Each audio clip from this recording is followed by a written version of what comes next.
This morning, millions of Americans woke up to an unsettling silence. It wasn't the absence of sound, but the absence of connection.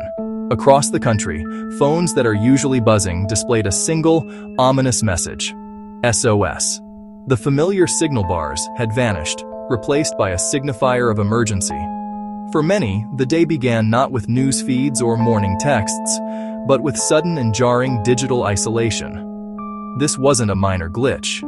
It was a widespread failure of one of the nation's largest networks, leaving many customers effectively cut off from the modern world they rely on. The scale of the disruption became apparent with stunning speed. At approximately 9:30 a.m. Pacific Time, outage reports began to flood tracking websites like Down Detector. The numbers escalated at an alarming rate. Initial reports quickly surged past 115,000, creating a near vertical line on monitoring charts. By 9:55 a.m. Pacific Time, that number had almost doubled, with more than 225,000 users logging problems. The wave continued, peaking at a staggering 380,000 reported issues.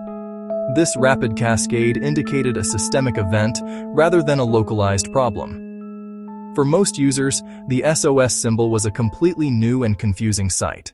In simple terms, this mode means your device is not connected to its designated network for normal calls, texts, or data. However, it can still reach out to any available carrier for one specific purpose, making emergency calls to services like 911. While this feature provides a critical safety net, its appearance signaled a complete breakdown of routine connectivity. Your phone was essentially a lifeline for dire situations only, unable to perform the countless other tasks of daily life. The silence was not uniform. It was a digital darkness that spread unevenly across the United States. The initial wave of reports showed a heavy concentration on the eastern half of the country. Major metropolitan hubs were hit the hardest. New York, including Brooklyn, felt the impact profoundly. Chicago felt the impact profoundly. The outage also extended to other urban centers: Portland, Richmond, Las Vegas. Furthermore, broad swathes of states reported significant disruptions: Texas, Florida, South Carolina. The technical data points only tell one part of the story. Behind the hundreds of thousands of reports are individual lives thrown into chaos. Consider the rideshare driver in Chicago, suddenly unable to accept new fares, unable to navigate to their current passenger, their income for the day vanishing in an instant. Or the small business owner in Brooklyn. Their entire point-of-sale system relies on a cellular connection. With no way to process credit card payments, they were forced to turn away customers, watching potential revenue walk out the door.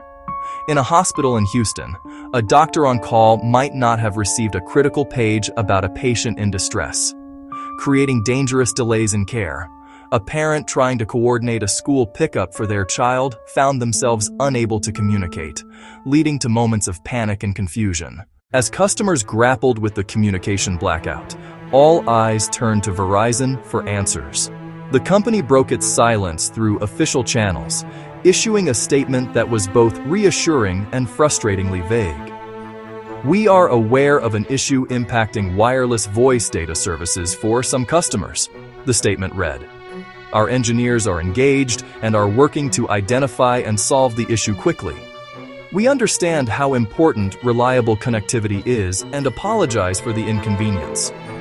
We are aware of the outages impacting our customers and are working diligently to resolve this.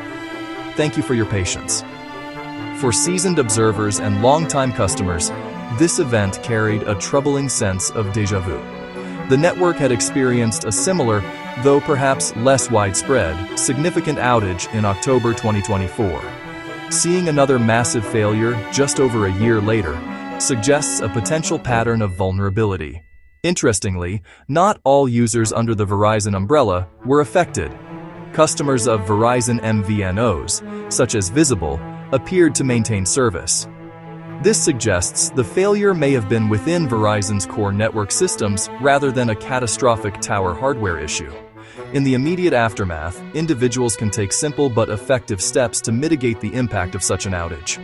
Connect to a trusted Wi-Fi network and use apps like WhatsApp, FaceTime Audio, and Messenger. Enable Wi-Fi calling to place regular calls and texts over Wi-Fi. bypassing broken cellular service. For businesses, diversify carriers, consider satellite backups, and invest in redundancy. The cost of resilience is far less than shutdowns. In a world built on bars, what happens when they all disappear?